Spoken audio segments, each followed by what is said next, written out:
真的真的，杰迪那个厂家，如果你们能看到这条视频的话，做个250排量，一模一样的这个家族设计外观，250排量双缸防晒，乱杀，真的。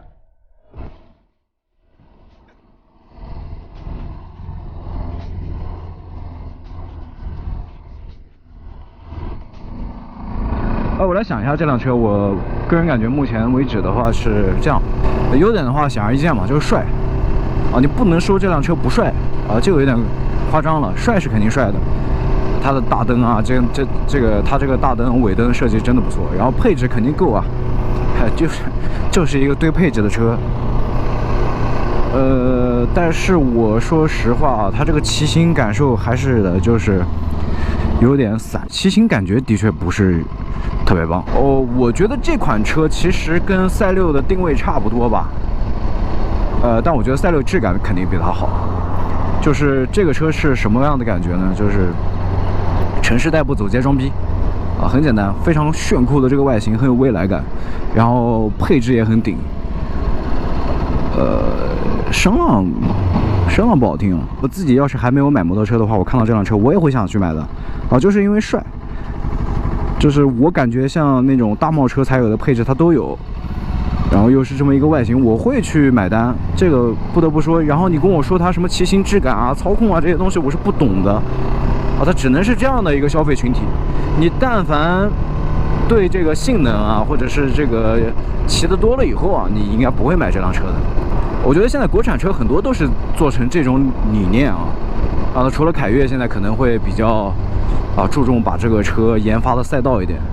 就很多人可能网上在说这辆车骑起来感觉不好，我能 get 到，就是我知道这辆车骑起来给我的感觉就是应该有点正有点散的，它运行质感绝对不是一个特别好的车。你拿它城市代步像我现在跑这个速度的话，我也不是很舒服。我来升个档再感受一下，4档保持在这个速度的话，震动抵消一点的还可以。那城市代步的话，我目前这样骑，我感觉是没什么问题的，没什么问题，它就是一个正常仿赛该有的那种感觉。你拿到这辆车的这个用途，应该就是先了解摩托车，先骑，然后出去玩。外观的确很唬人，拍照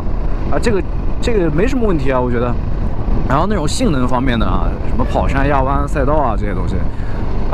有一部分人特别追求性能那部分人也不会是他的消费群体。你第一辆车买这个的话，我个人觉得，他如果品控做的还可以的话，没什么问题品控这块要交给车主们的回答了。就是如果你是这个K750的车主，麻烦你分享一下这款车你目前骑行到现在多少公里，遇到过哪些问题或者他们的售后服务做得好不好能不能在评论区留下来给大家参考一下非常感谢。反正我个人觉得我骑到现在的话不是特别的惊艳，它的动力就是一个700多该有的这么一个加速感，体感是不错的，是有加速感的，然后整体外观很帅外观帅已经说了很多次了，我知道可能就是的确没有什么别的可夸的地方了，因为你包括它这个后视镜的那个线是外露的，然后整体这个前面这个仪表看过去有点廉价。怎么说呢，新的一个产品吧，不过这个设计思路我觉得没什么问题我靠，你就走路中间你我在想一个问题这个新手他能不能骑这辆车？这辆车206公斤，不轻，不是很轻，然后750匹，750的这个排量，新手能不能骑还是个问题。老手不一定会买这辆车，对不对？老手一般骑了1年、2年，或者是换了1、2辆车了以后，他不会来买这辆车的。这辆车给不到他要的东西。老手一般玩的更纯粹了，他可能就是需要一个比较好的性能，因为基本上都知道自己需要什么样的东西了。我知道这辆车比较尴尬的地方在哪了，就是我说新手可以去买这辆车的话，是因为它的这些东西只适合去糊弄新手，的确新手很追求这些东西但是有一个问题，它这个排量很尴尬，它做了一个750的排量，新手他骑不了的。新手驾驭不了这个750的排量的，因为它这个跟赛6还不太一样。赛6它4缸，它前段的那个油门动力的话是比较弱的，它是前面可能3、4千转都是没有什么太大动力的，然后到8、9千转的动力才爆发。这个不是，它这个双缸前面低扭就很足，这也是81匹嘛，低扭。它这个低扭很足，所以你前面大概刚拿到车，你比如说2档起来的时候，嘣，它就出去了，看到没有？你给油给不好，它这个2档冲出去，这个新手可能不太行。你怪不得卖不好呢。所以这辆车卖不好的原因，就是因为排量太大了。它要是一个同样的外观做个250，应该会卖爆。我不知道你们认不认同啊？就是抛开这个品控这些东西啊，因为国产车其实上差不多，它只要售后能做好，不要搞得太恶心，它还是能卖得动的。因为这个颜值放在这儿。如果我是新手的话，我是愿意为一个这个外观的250排量车去买单的，没什么问题，我可以。再加上，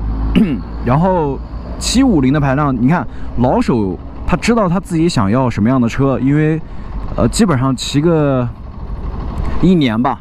，1年多或者是2年时间，你正常从250排量进到400排量，然后再往下进。那个时候他应该非常清楚自己想要一个什么品牌的车了，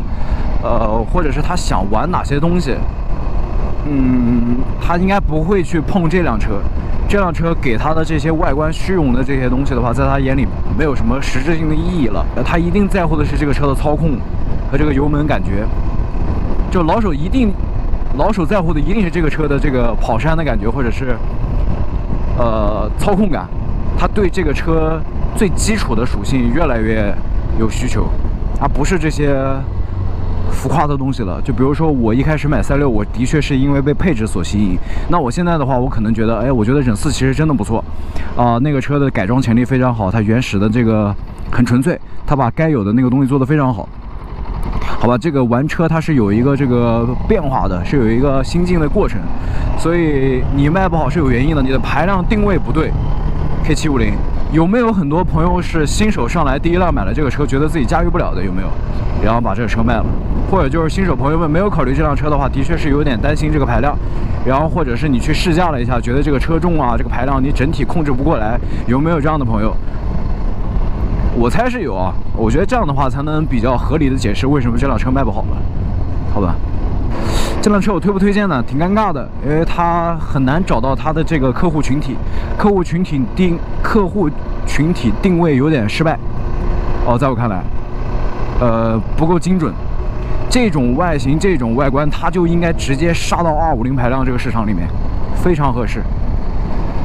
你弄了一个750的这个排量，你噱头是足的，国产最大排量仿赛，但实际有多少人会为你买单呢？这个日常生活中我们在路上看到你这个车的频率，我们就应该心里非常清楚了，没有人愿意买单的。